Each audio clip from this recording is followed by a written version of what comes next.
L'enfer s'installe alors que Zelensky attaque en pleine Russie et cette nuit a plongé Moscou dans la panique. Amen.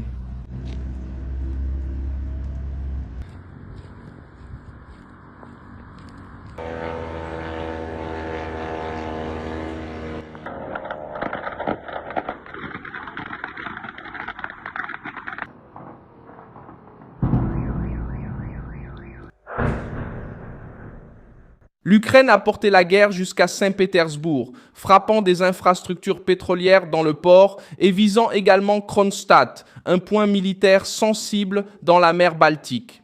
Le message n'était pas caché. Dans une note technique, Zelensky a qualifié l'opération de sanction ukrainienne à longue portée, pendant que Poutine tentait de donner l'image d'une situation sous contrôle. De la fumée s'élevait près de l'une des villes les plus importantes de Russie, précisément la ville natale du président russe. L'Ukraine ne s'est pas contentée de se défendre sur son propre territoire, elle est allée chercher le nerf économique de l'ennemi en pleine Russie. Des coupures de courant ont aussi été signalées à Belgorod. Alerte concernant une possible provocation russe contre la Pologne et un yacht lié à Poutine déplacé sous escorte navale. Et Trump a parlé avec Poutine et Zelensky le même jour. Qu'est-ce que Zelensky a vraiment frappé? Pourquoi Poutine semble-t-il de plus en plus sous pression en Russie même? Comment Trump s'insère-t-il dans ce jeu au milieu des tirs croisés? Je vais tout vous expliquer tout de suite.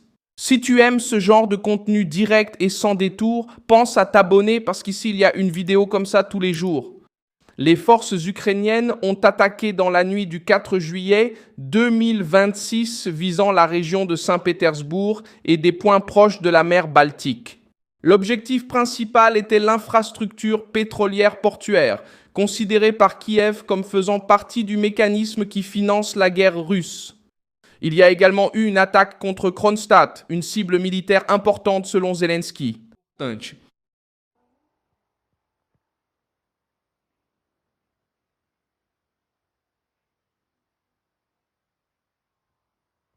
La distance impressionne car l'attaque a rompu avec le schéma habituel de pression uniquement à la frontière. Et cela a montré que l'Ukraine continue d'élargir sa portée contre des zones russes qui semblaient auparavant mieux protégées. Le terminal de Saint-Pétersbourg a une importance stratégique car il sert de centre majeur de stockage, de transbordement et d'exportation de produits pétroliers. Il est relié au grand port de Saint-Pétersbourg, dans le golfe de Finlande, et il est mentionné par les médias ukrainiens comme une infrastructure. Avec une capacité annuelle d'environ 12,5 millions de tonnes, les autorités russes ont tenté de maîtriser l'ampleur des dégâts. Le gouverneur Alexandre Beglov a déclaré que le district de Kirovski avait été touché et que les défenses russes avaient abattu 72 drones au-dessus de Saint-Pétersbourg et de la région environnante. Des drones ukrainiens se sont approchés de l'une des villes les mieux protégées de Russie et la fumée dans le port est devenue le genre de scène que le Kremlin n'arrive pas à expliquer. Sans admettre de vulnérabilité, Zelensky a adopté la ligne politique de l'attaque avec une phrase calculée en parlant de sanctions de longue portée. Il a retiré la discussion du seul domaine militaire et l'a placée sur le terrain économique. Si la Russie utilise le pétrole pour financer la guerre, l'Ukraine va cibler la structure qui aide cet argent à circuler. Cela fait également écho à la demande faite par Zelensky aux dirigeants internationaux de maintenir la pression sur le secteur pétrolier russe. Concernant la flotte fantôme, employée pour contourner les restrictions et maintenir les exportations, l'attaque à Kronstadt a souligné l'importance de l'opération. L'île abrite une structure militaire liée à la défense russe dans la Baltique et revêt une valeur symbolique pour Moscou. Belgorod a aussi fait l'actualité dans cette campagne de pression. Des rapports locaux et des médias ukrainiens ont signalé des explosions, un incendie dans une installation énergétique et des coupures d'électricité.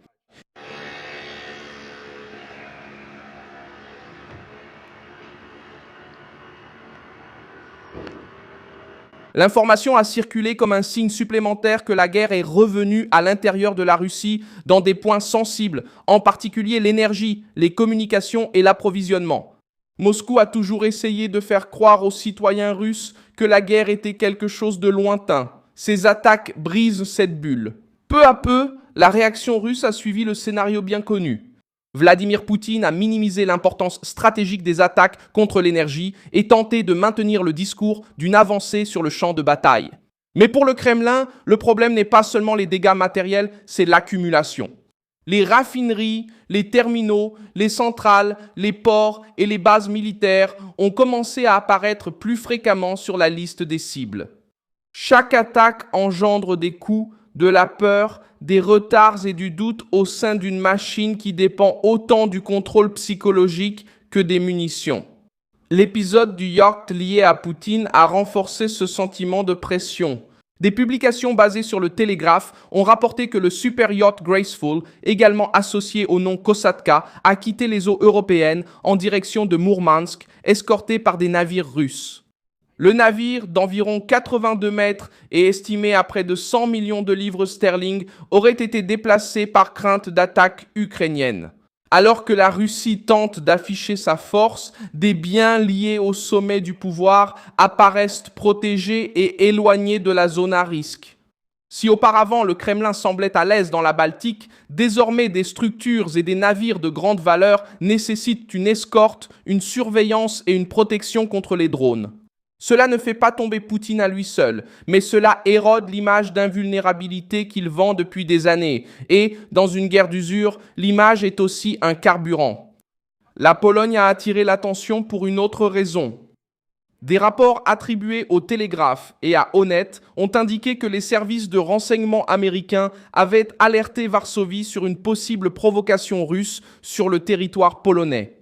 Avec des scénarios impliquant des attaques hybrides, des drones, des infrastructures critiques ou des mouvements à la frontière avec la Biélorussie et Kaliningrad, ce plan possible aurait pour objectif politique de tester la réaction de l'OTAN, de créer des divisions entre les alliés et de tenter de pousser l'Occident à des négociations sous pression. La Russie sait qu'une provocation sur le territoire polonais aurait un impact immédiat car la Pologne est membre de l'OTAN et constitue l'un des principaux corridors de soutien à l'Ukraine. Si Moscou parvenait à semer la confusion sans assumer clairement la responsabilité, elle essaierait de transformer la peur en avantage diplomatique. Pendant que tout cela se passait, Poutine a appelé Donald Trump le jour de l'indépendance des États-Unis. La conversation a eu lieu le 4 juillet 2026, a duré environ 85 minutes selon Poder 360 et a commencé par des félicitations pour les 250 ans de l'indépendance américaine. Le Kremlin a déclaré que l'appel avait été objectif et constructif, avec une discussion sur l'Ukraine, l'Iran, les relations bilatérales et la possibilité d'élargir les contacts entre les gouvernements. Yuri Uchakov, conseiller de Poutine, a affirmé que Trump avait réaffirmé sa volonté d'aider à trouver une solution à la guerre. Avec la possibilité d'un nouveau voyage à Moscou, Zelensky a également parlé avec Trump le même jour. Le président ukrainien a félicité les Américains pour le 4 juillet. Il a remercié les États-Unis pour le soutien reçu et a dit qu'ils avaient parlé de la ligne de front et des efforts diplomatiques. Les deux sont convenus de poursuivre la conversation lors du sommet de l'OTAN à Ankara. L'Ukraine veut la paix, mais elle ne veut pas d'une paix imposée par Poutine comme récompense pour l'invasion. La guerre entre maintenant dans une phase où le territoire russe n'est plus seulement une base arrière confortable. Saint-Pétersbourg, Kronstadt, Belgorod et la mer Baltique elle-même apparaissent comme des points de pression. Sans l'argent du secteur énergétique, la Russie perd la capacité de financer les troupes, la logistique, le remplacement et la propagande.